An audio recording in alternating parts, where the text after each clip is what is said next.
Pero at the end of the day, that authority that is given to the head of the family should be considered and not abused. Pakinggan mo muna ako Pakinggan mo kayo Sinabi, wife, submit yourselves unto your own husband as unto the Lord.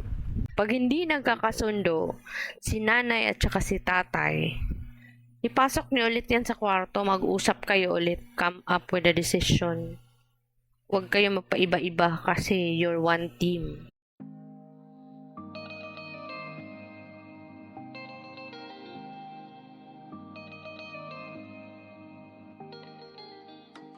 Good morning, mahal.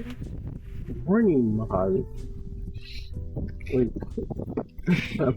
Parang cellphone Ay, good morning ako na sa ating mga subscribers. If ever na meron po kayong gusto i-discuss na topic namin, pagkagising pa lang namin, please feel free po na please comment down below. Feel free because it's our cup of coffee. Yeah. At cup of tea pala.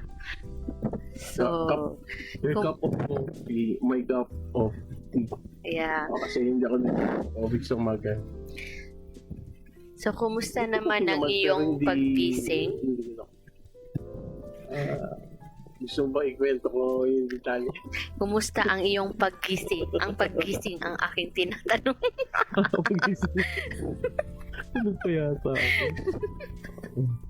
Yes. Ano pa yata ako? Iba na naman yung inisip. Hindi. Yeah, ma'am, kaya I had a good rest. It's good. At the right. Hindi. Sa right ako din siya dito. Ako naman, Literal Literal talaga. ako naman ay lubos na nagagalak at sa aking paggising ay ikaw ang aking nasisilayan. Relax. Talagang bulahan yung tayong dalawa. Okay yung tayong dalawa nagpulahan. Huwag na natin sila bulahin. Huwag na natin sa isali, no? Oo. Well, sige. What we have. Okay. Actually, we have a question here from one of our dearest friends, si Due Process. Akala ko may tumawag eh. Si- We have a phone patch here from sa ating mabuting kaibigan na si Due Process. Yes, Ah. Hello, you. Good morning sa iyo. So, ito yung question niya. Sino ba dapat masunod sa bahay?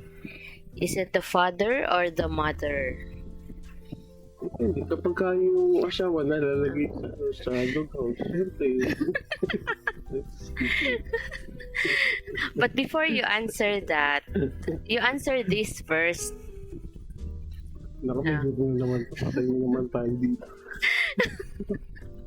Ano ka ba? Ilan ang subscriber natin? Teka muna, ilan ang subscribers natin? Baka makul. Nasa 40. Baka Mabawasan? bumaba ng baka mabawasan yan. Mabawasan? Ng 36. Hello, Cass. Apat na pumunta. Sige. I'll make this quick. Sige. Oh, talaga joke po rin.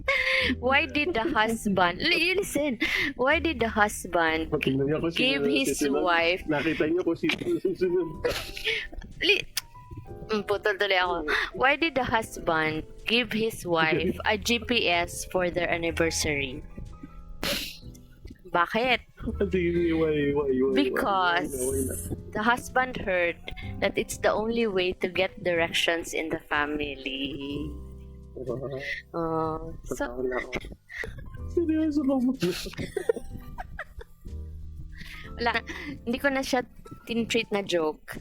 Kasi kahit joke siya, pero may serious tone pa din siya. Okay. Diba? Because Last time, sabi nila, last time, ba't hindi ako ganun tumatawa? Kasi masakit mo ko last time. But still, na-show mo siguro. Lakas mo yung ganun pa, parang show. The show must go on. Okay. Medyo, May sakit siya. medyo ako nung- But Yeah. okay na siya ngayon kasi I treated him last night.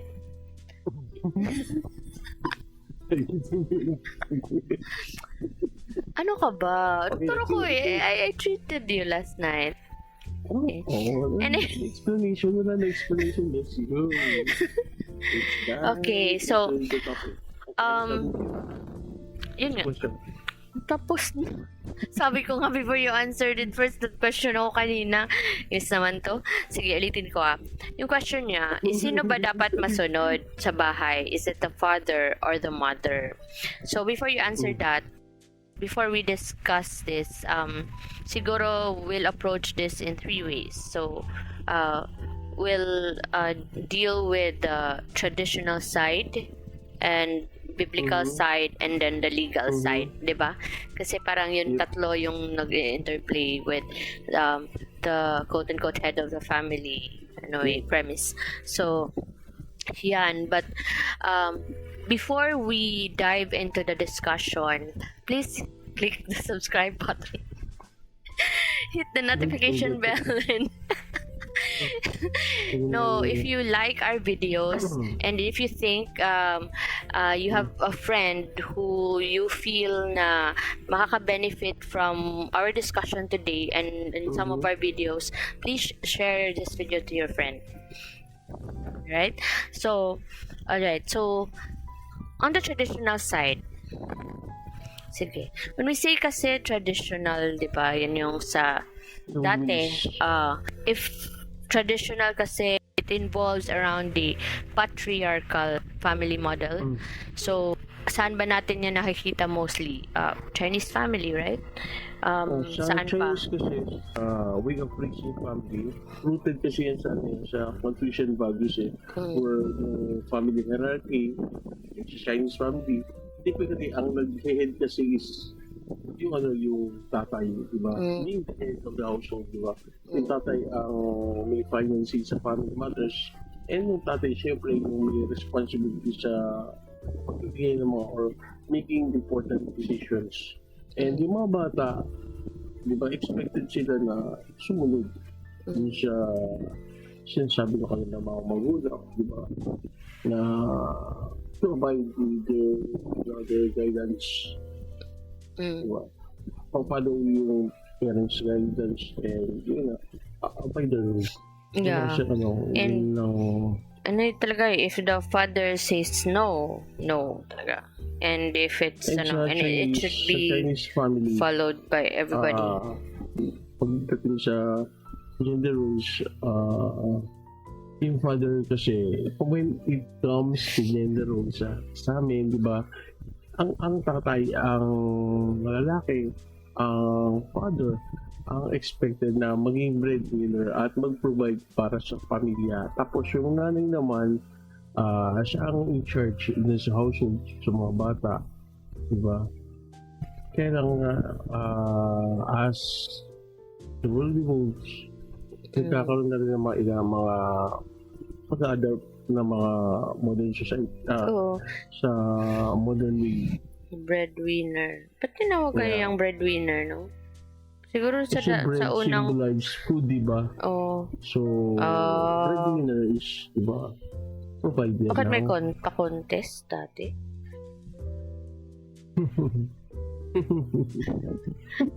Pakinggan nga ako. Serious question yun? Teka lang. Ba't hindi bread bearer or bread baker? Muna ako tapos hindi mo ko ulit ha? Kapitulog ako. Kainis naman to. Pasingin kita dyan hindi ka pa nga nagluto. Ayos. Ayos na pinag-uusapan na. Teka muna. Usually, to make it clear na yung father din naman sa amin, no? Kumukonsulta din naman siya mga family members, especially sa kanyang asawa, diba? Bago magbigay ng final decision, diba? Pero sa traditional talaga ganun. Palaging si papa. Ayaw ni papa, ni papa. Sa Western families, yung decision making for the welfare of the family, often yan shared by both parents. Even in the traditional? Yung concept ng gender equality.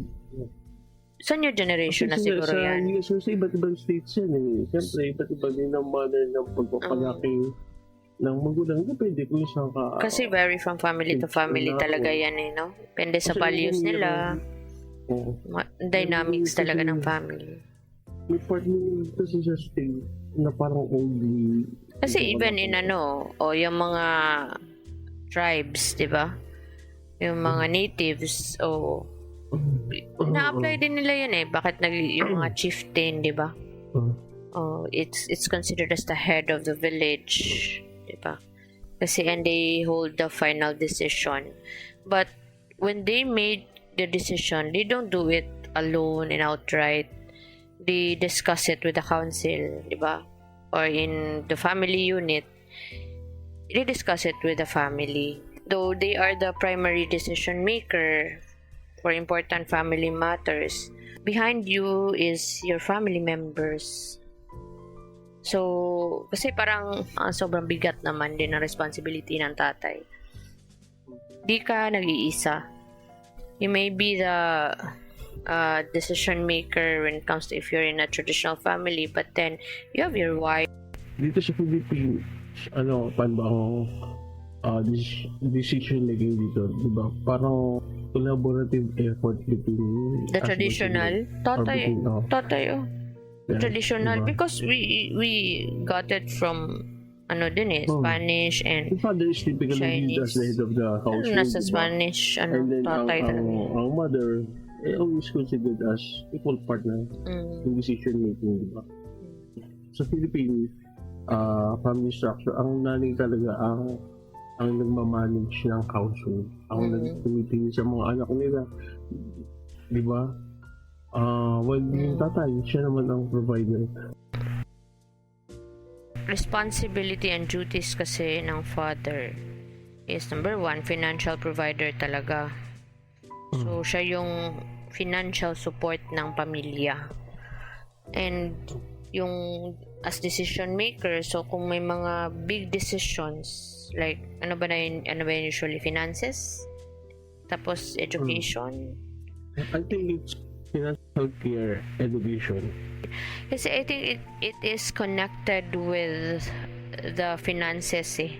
Mga decision which evolves around, finances din sa kanya. Tapos, syempre, yung security and protection ng pamilya. When it comes to handling yung sa budgeting or sino ang humahawak, ang nanay o ang tatay? For us, depende yun. Kung sino magaling humawak, kung sino magaling mag-budget. Yeah. Nowadays, Humawak, depende kung sino kasi Pero, you're after traditionally, I think sa nanay yata. you're after the best interest ng pamilya. Kung halimbawa, si asawa, hindi siya masyadong magaling mag-handle ng money or learning pa lang, si father mo na. Pero Kasi, yan. Pero sa when we say responsibilities ng wife, kasi ang responsibilities ng wife is household management eh. So, pag that sure of it, Ephesians 5:22-25. Wow. O kasi, Basahin mo. kasi naalala ko yung May 22 to para hindi ko malimutan ba? Oo. Ginaganon ko eh.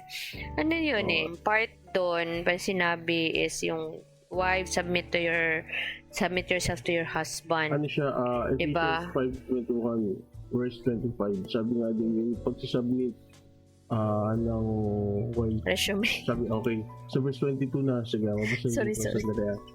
Wives, submit yourself unto your own husbands as unto the Lord.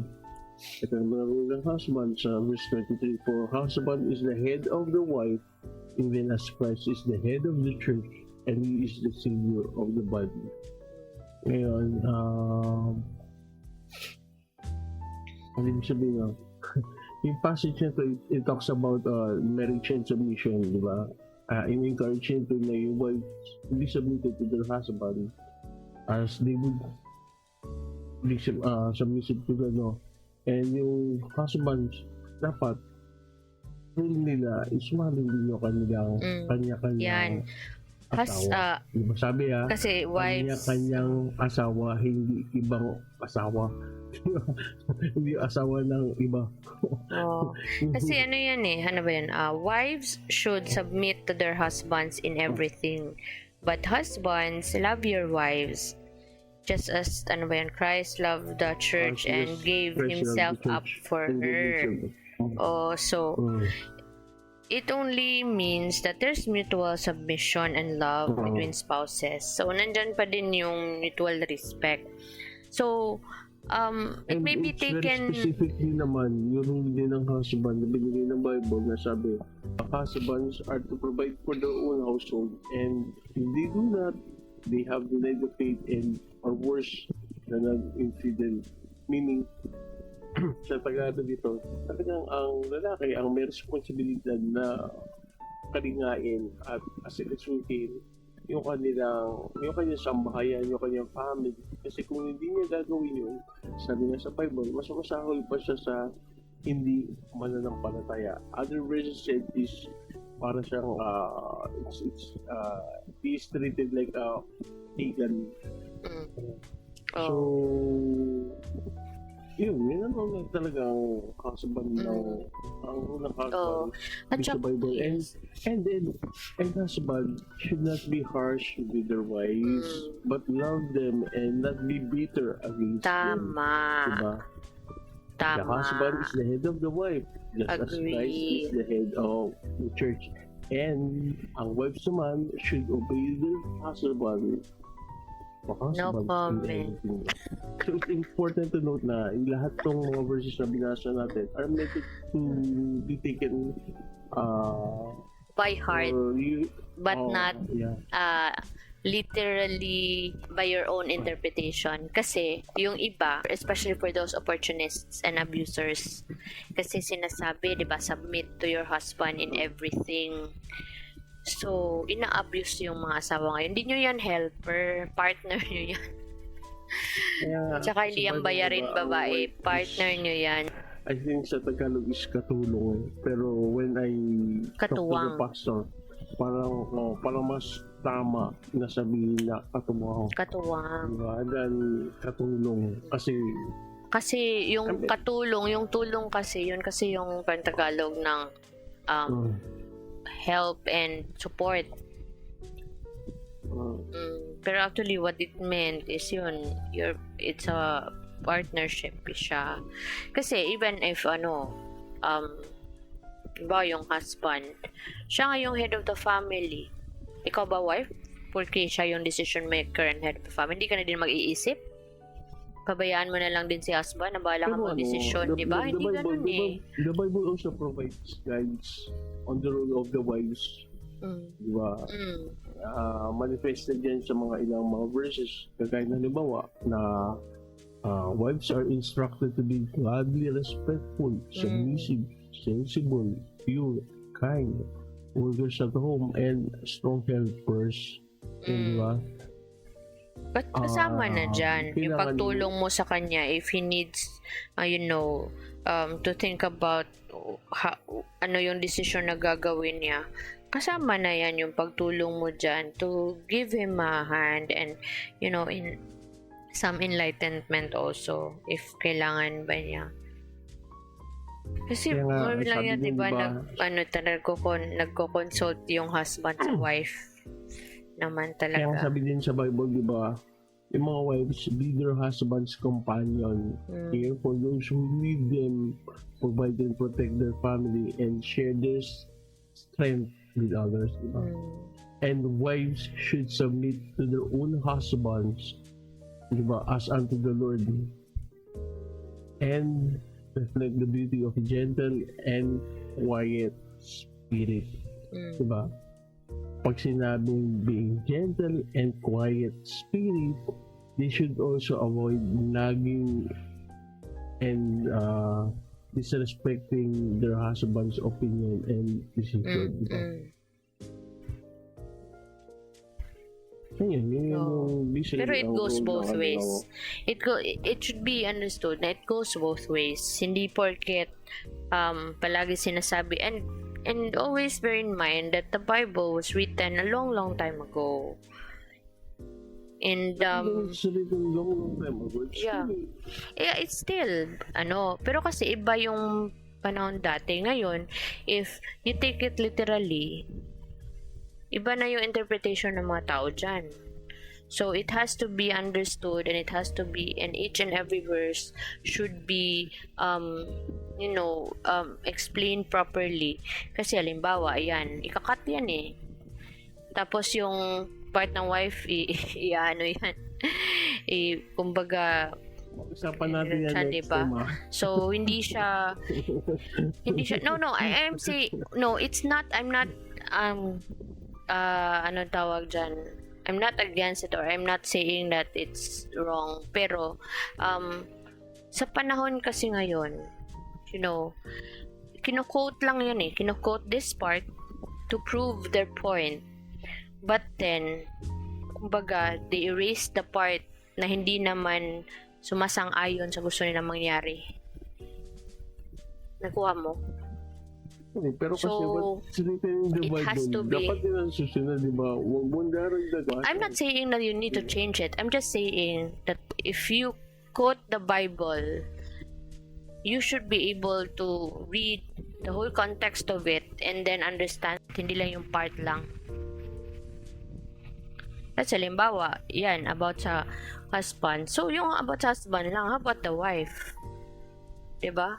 Merong about sa wife din eh. Explain naman, Oo. di ba? The role of the husband and the role of the wife. Yeah. Kaya nga. Basically, explain naman. So, I'm just saying na you read the whole context of it. Hindi lang yung pabor sa'yo. Para hindi naman siya ma-misinterpret. Kasi nga, like I said, diba? Ha? Ano yun? Both of the roles, binasa ka, di ba? Oh, yeah. I'm not questioning you. I'm saying that the times now have changed. So, if the Oo. time change, so, ang Bible ang mag-adjust? every No. time? It's how we use the Bible. Okay. Ginagamit kasi siya eh. I've heard a lot of discussions about it eh. Na guys proving na sila yun masusunod. Paggamit. Kasi malinaw naman kasi yung paliwanag mo eh. No, it's how you use it. Ano ba kasi? Okay. English yun. O sige, Tagalogin ko. Yung paggamit. Kasi nga, diba, ang sabi ko, ginagamit nila, kinukuha lang Yun ang nila tama. yung konteksto na ayon sa napapabor sa kanila. Tinatanggal nila yung side na hindi Using the verse pumapabor of sa the kanila. Bible in Yun. their favor. Kasi But not to ang be what is nangyayari written. ngayon, kino-quote lang. Kino-quote nila yan to prove their side. Unlike before, when you use the Bible by heart to praise the Lord and then to Some lang understand. naman yun, some. Not all naman, some. It Some may be people are some, doing that. but it is a discussion by a group. Yes. Oh, so it's also even if it's like less than 10 people, it's just something to look into. You have to shed light on it ba? So, ano bang side ng biblical? So, sa biblical, Biblical. si Father. How about sa legal? Important pa rin. Sa legal kasi, pag sa family code natin ng Philippines, kasi yung family code was established 1987, di ba? Article 74 of the Family Code states that the family is the foundation of the nation.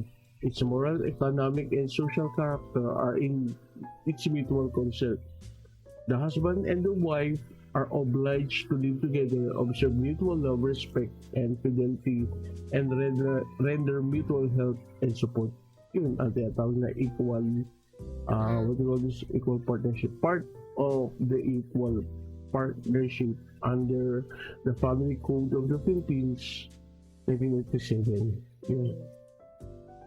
If we're talking about under the law. Oh. So, ibig sabihin, equal partnership. So, diba? egalitarian Both siya. both husband and wife, diba? Mm. Yung partners. Yeah. Halos connected Halos din lahat naman naman. lahat eh. Halos lahat naman. Connected din naman eh. Whether it's biblical, whether it's traditional, whether it's under the law, or based on law. Actually, it Nandun doesn't, yung parang partnership kumbaga label lang siya eh. Kasi if you look closely into it, even if yung tatay ang head of the family ang nagde-decide, but if you look closely, the process of making the decision, kasama naman si wife eh. Sila naman actually dalawa yung nag-decide. If you really love each other and you respect each other, hindi naman kasi pwedeng hindi mo din i-honor kung ano sasabihin ng wife. 'Di ba? And mostly mga mabibigat na kasi na mga decision yun eh. You know, there are decisions, naman minor decisions, mostly in the household. Hindi na naman yan kinukonsult sa husband para mag-decide. Ang Pag mga mostly decision making, asawa na naman ang nagde-decide eh. So, mga big decisions na yan, na halimbawa kung decision mo. kailangan kailangan housewife, kumbaga housewife yung asawa, but then finances are draining, so the decision if the wife should work, start looking for a job, yan dinidecide yan ng family. And sino ba ang so sino bang magde-decide niyan? Sila dalawa. But then, husband, papayag ka ba? Ganun, di ba? Decision nilang dalawa, pagka ganyan, dapat kasama yung mga bata. Kasi, kung malalaki na yung mga bata. Pero even if mga bata, mga baby pa, di ba? Mga pag nakakaano na, minsan tinatanong din sila eh. Kasi ma-affected din sila eh. Eto din na, cut lang kita sandali, mahala. It's very important na pag yung mga anak niyo is nasa age na pwede nyo nang kausapin, kaya nyo nang kausapin, di ba? Pag yung mga decision making sa family, dapat kasama din sila. Huwag natin silang aalisin din sa equation, di ba? Kasi mahalaga na malaman nila kung ano yung nangyayari. Family is not only composed of a husband and wife, sangkot kasi sila dito eh, di ba? Mahirap yung may kaganapan na sa family. Sineset aside natin yung mga bata. So, malulos kasi sila din. Of course, kung bata pa yung mga anak mo, yung kaya lang nila ang maintindihan, di ba? Yung sasabihin. Kasi minsan, di ba, yung mga bata pa, mga elementary or mga preschool na sanay na nandyan si nanay, pag uwi, nandyan si mommy, and suddenly wala na si mommy. So, kakausapin talaga yan. Siguro pag dumating yung time na nasa right age na sila to understand things, yun, di ba, kung ano pa yung maaaring kaya nilang kasi affected. hinaharap na problema, share to them, di ba? Kasi part sila ng family. At the end of the day, still the best interest for each and every member of the family. Yung pagiging truthful sa mga anak, di ba? Being honest sa kanila. Yung pagiging honest sa kanila, it's very important, di ba? Questions?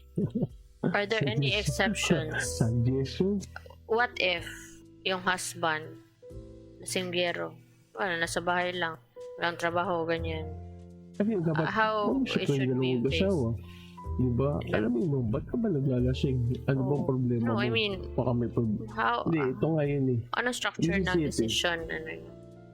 Huwag na tayo pumunta din sa structure ng decision making. Siguro ang pinakamaganda din, alam mo muna ba't naglalasing? Diba? Why is it naglalasing? Why is it not working? Tamad lang nga ba siya o baka may iba pang reason? Now, if dumating yung ganun, mag-usap yung mag-asawa. Pero if mananatili pa rin talaga siyang ganun sa kabila ng pag-uusap niyo, I think, ano yung question mo? What's your question mo? Sige. Kaya nga structure of the being him like that, out of the question na kasi kung pag-usapan na ba or anong gagawin ni wife. It's just that, is he should he be the decision maker of the family if ganon siya? Halimbawa, yung anak needs to study abroad or different area. Tapos, ayaw pumayag ng tatay. And si nanay naman ang breadwinner ng family. Siyang mag-handle ng lahat ng mga financial requirements ng anak. But ayaw pumayag ng tatay. The tatay is the one, the lasinggero and the, walang trabaho. So, paano yan? Sino dapat ang masunod? I can answer that straight. Ganun na sitwasyon, I think it should be the mother to take over. Then, kung talagang wala na maiko-contribute yung tatay and magiging hindrance naman siya sa mga anak niya, I think it should be the mother to take over. Kasi what I'm saying this, kasi to be honest, wala pa kasi na-encounter na yun. tama naman. That's right. You know why? Because for you to have the title as the head of the family, you should be able to perform your duties and responsibilities as the head of the family. Hindi pwede isa lang duty yung kukunin mo and then the rest you're neglecting it. So But you already remove yourself. Ito naman ano dyan. That doesn't mean naman na nila nga mag-decide na hindi mo pa rin kukonsulta o sasabihin sa asawa mo. Syempre sasabihin. But pag asawa mo pa rin naman yan, di ba? Sasabihin nga, pero yun nga, pag sasabing ayaw niya, hindi ako papayag. I think kung siya merong right way of thinking, like mind, to make a decision. He already, parang, niya yung... Diba? Kasi parang niya na agad eh. Wala eh. Tinanggal na niya sa sarili niya yung niya eh. Yeah. Diba? Responsibility niya as a head of the family. You didn't even ask, diba? Kung para saan, bakit kailangan siya mag-aral doon, gano'n. Yeah. And if let's say, susundin talaga ni wife, kasi sabi ng tatay, wag. So, hindi niya papayagan. At tapos nakikita ng anak na hindi naman siya nagpe-perform as a father, mas lalong magagalit yung anak sa tatay. Mas lalong lalayo yung loob. So, since hindi naman siya absentee father, parang ano bang tawag dyan? Pwede naman kasi mag-take over si wife. Kasi even in the traditional, kung di ba yung, halimbawa, nagkasakit yung asawa, ang lalaki, di ba? Kung sino mag-take over, di ba, tatanungin yung asawa? Of course, pag sa cases naman ng bedridden yung husband and unable to work, unable to perform due to his medical condition, of course, it should be the wife to take over. Yeah. Diba? Kasi, and you have to deserve that role din. Nandun siya sa situation na yung kasi part yan na for you to get this role na to be able to execute this role really well as the head of the family and be a decision maker, diba, alagaan mo din yung asawa mo. This has to be mutual respect and love. So pag ganun ng lalaki, bakit ka nagkakaganyan? Let's say, may problema talaga siya, pinagdadaanan, hindi siya maka-surpass the depression stage, yan. Yung dapat upuan niya ng mag-asawa, and if you can handle it all by yourself, edi you ask help na. Because at the end of the day, ang pinaka-concern mo talaga is how you will,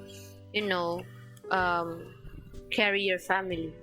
Whatever this is happening to them, their family should be their anchor so that they can rise above everything that they're going through. Hindi siya madali, but then wife's responsibility also is to provide emotional support. Sometimes may stages na responsible. Yun pala, term din. Responsable yung tatay. Yung Yeah, mga hindi ko lang and talaga, yung, hindi ko lang binanggit, eldest- pero yan, that's the term. Yung eldest daughter or eldest niya is sabihin natin na sa tamang edad na or nagtatrabaho na rin. Sometimes nga, ang magka-partner pa, yung nanay saka yung panganay na anak. Mm. Because the father refused to take the responsibility, di ba? Yan nga, irresponsible siya. It's not only a burden dun sa part ng wife, it's also a burden dun sa part ng Sa buong pamilya. anak nila nga, di ba? The whole family Oo, itself full family is yan affected, eh. di ba? Oo. Kasi na-imbalance na eh. Each, Hindi naman yung father magkasakit and... lang ang nanay. Let's say, sa side naman ng babae. Kapag ang babae nagkasakit and God forbid na nagkaroon ng matinding karamdaman, nagsasuffer ang whole family. Kasi, ano siya, if you look at... Tangay, mamumud sa kanya na pag ayaw ni nanay, tatay ko na lang hihingi ng hingin kasi si tatay naman, yes nang yes, si nanay, no nang no. Oo. Kaya pagka dumating siya ng point, dapat nag-usap yung mga asawa.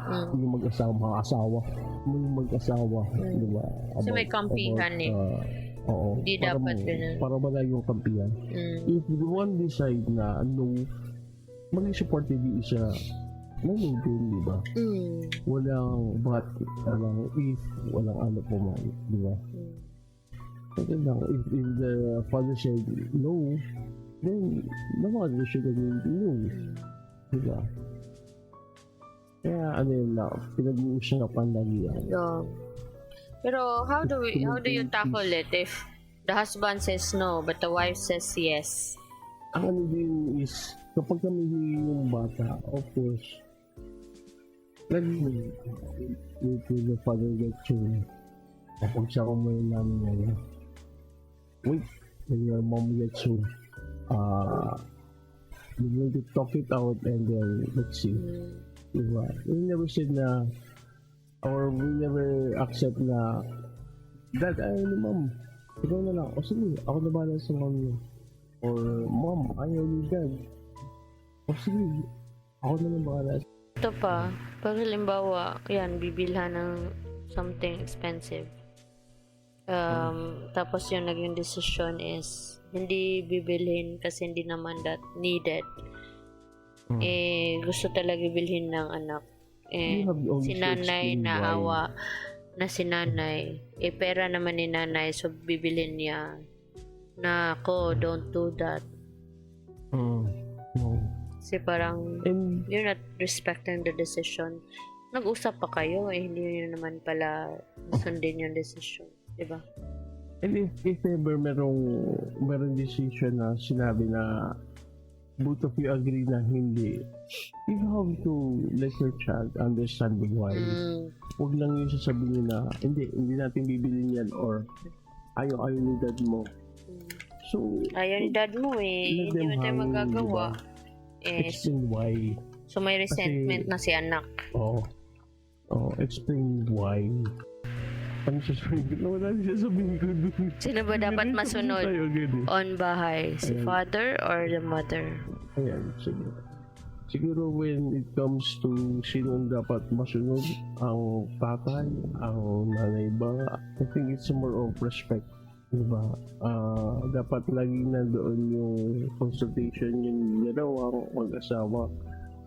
Laging naroon yung pag-uusap nyo kung paano magpaplano kung paano dapat tumakbo yung pamilya, kung paano yung disiplina dapat. When it comes to decision making, sabi ko nga, dapat pinag-uusapan yan and it should be the father who I don't want to finally say it, but pag nag-usap na kayo mag-asawa and yung decision making, dapat yung tatay ang magsasalita. Since ang tatay ang head of the family. But as I said, dasal nila, inineglect naman natin yung ating kapartner. Again, dapat pinag-usapan yan bago ilatag yung pag-desisyon. And husbands always love your wife, diba? And wife, be submissive to your husband. Ayun. So sa akin naman, whether it's from the Bible or if it's from a legal ground or whatever culture or Christian denomination you're under, the interpretations of the teaching often emphasizes talaga egalitarian, meaning equal partnership. So both marriage and family. So if we look deeper into the meaning of all of it about the head of the family and the role of the wife, it only proves that both needs to promote mutual love and respect. And yung shared decision making between spouses should be in a context of love and respect, and hindi siya authoritarian sa head of the family. Hindi ganun yun. Yung role talaga ni husband, that's why head of the family siya. Kasi siya yung provider, financial provider, siya yung decision making. In a context na when related to finances, education, health, yung mga major life choices, siya yung primary decision maker. But like I said, behind that decision, may deep discussion na yan with the wife. And protection and security sa husband yan, to show that he's a good role model. Communication when it comes to discussion, no? So facilitating discussion, kung sino yung magpapatawag, si father. And career guidance, yun kay father din yan. And yung crisis management. But si wife, ano bang responsibility ni wife? Mabigat din, equally as heavy as the father. So sa kanya nakatoka yung being a good partner and emotional support. So yung household management sa kanya yan. So when it comes to budgeting, sino ba ang last say dyan? Si wife. Pero as to the budget, kung sino ang ang last say about the budget and yung finances, si husband. So ganun yun. So sa pagpapalaki din ng mga bata, how they should be nurtured and educated and ensured well-being, kay nanay yan. Pero since si daddy yung provider, kaya may may shared sila na decision on that. So hindi siya, and the role in the communication din pala, si tatay ang magpapatawag, di ba? So anong role ni nanay? Siya yung moderator sa pag-uusap. She makes sure na ma-maintain yung respeto ng mga anak sa tatay. At yung tatay naman, hindi siya mag-over na madi-disrespect yung mga anak. And yung personal growth and self-care, mostly sa health sinong make sure that everybody in the family is in their utmost health? Si nanay yan. And sino magte-take care sa nanay? Si tatay. Yeah. Responsibility niya yung whole family niya as the head of the family. So ganun yun. Kaya hindi mo masasabi na equal yan. Pag sinasabi mong dapat kung anong kaya ni nanay, kaya din ni tatay, kaya din ni nanay. In what context yan? Pwede naman natin sabihin na oo nga, kaya. Pero, halimbawa, sa household management, kailangan, halimbawa, sa labada, or let's say, ganyan lang, sino maglalaba? Nowadays, both husband and wife are working, di ba? So, may meeting yung nanay or kailangan sa trabaho si nanay. Free naman si tatay. So, pakiusapan ni nanay na pwede ba ikaw maglaba ngayon, ganyan. So, pwede naman din yun. So, the dad now is performing the role of the mother kasi di available si mother and need na gawin yung responsibility na yun. But at the end of the day, kay nanay pa din yan. So, parang, delegating your responsibilities, because at the end of the day, you're just making sure na lahat ng kailangan sa bahay nyo is at the right place and hindi siya chaotic. At the best interest pa din sa buong pamilya yun. So, yun. And when is it na hindi na yung father ang head of the family? When he gave up on his responsibility as the head of the family. At pwede pa ba siya mabalik? Of course. It's his role in the first place. It's just that when he's not in his best position to perform such, either sa sakit or emotional challenge, delegate niya yung responsibility sa asawa. So ngayon, that's when si asawa na ang magdesisyon. But then, kahit nagkabaliktad man yung role, the same pa din. Kinoconsult pa din niya yung husband. Ganun pa din. Tapos dapat may discussion and may consultation na nangyayari. Ano lang yan parang label lang talaga yan na sino bang last say? O si daddy. Pero si daddy, tapos na yung pag-uusap nila ni mommy. Ganun yan. Consultation. That's really important. So, to answer the question, sino ang dapat masunod sa bahay? Si father or si mother? O, ano sagot nun? Yung bunso ang masunod. Magtatantrum yan. Pag tantrum yan, hindi niya sinunod yan. No, hindi.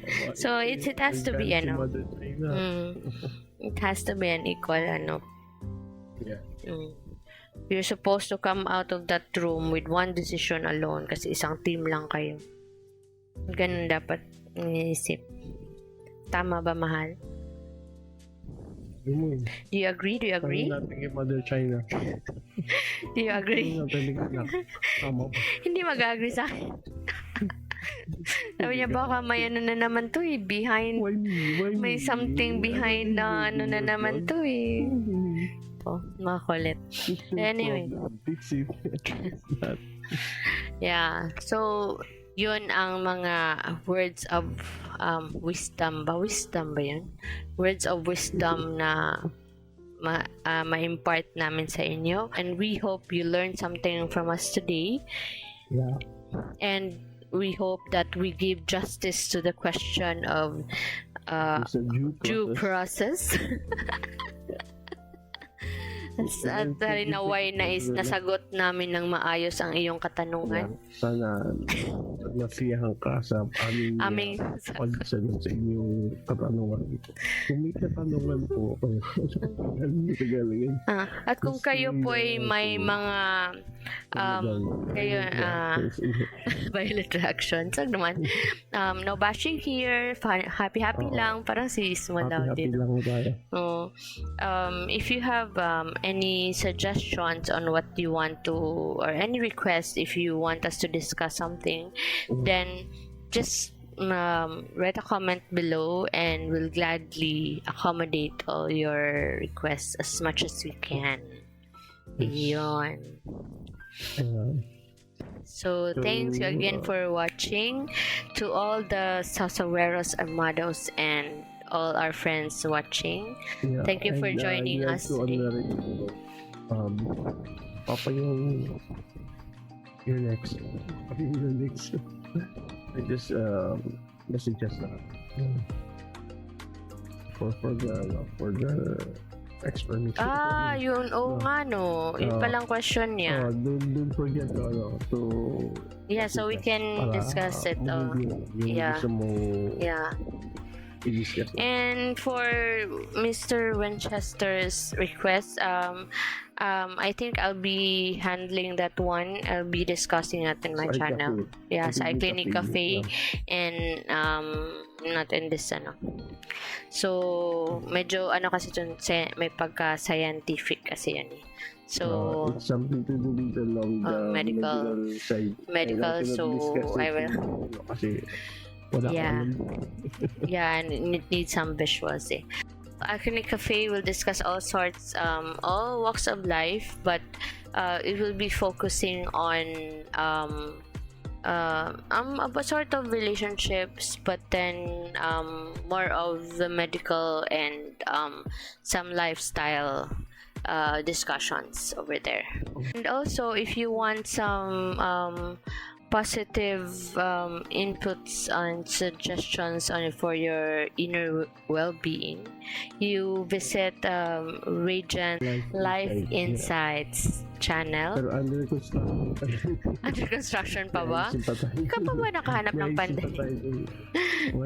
May ayusin ako ng konti. Yeah, but watch out for the channel. It's all about positivity.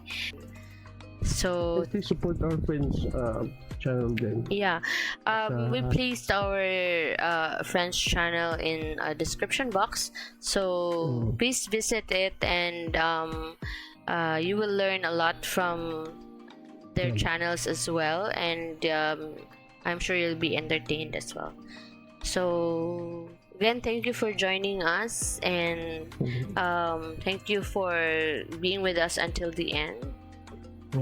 Thank you for joining Mornings with Vince and Ira. God bless you all, and always pray, take care, and have a blessed day ahead. And put God first in everything that you do. Bye.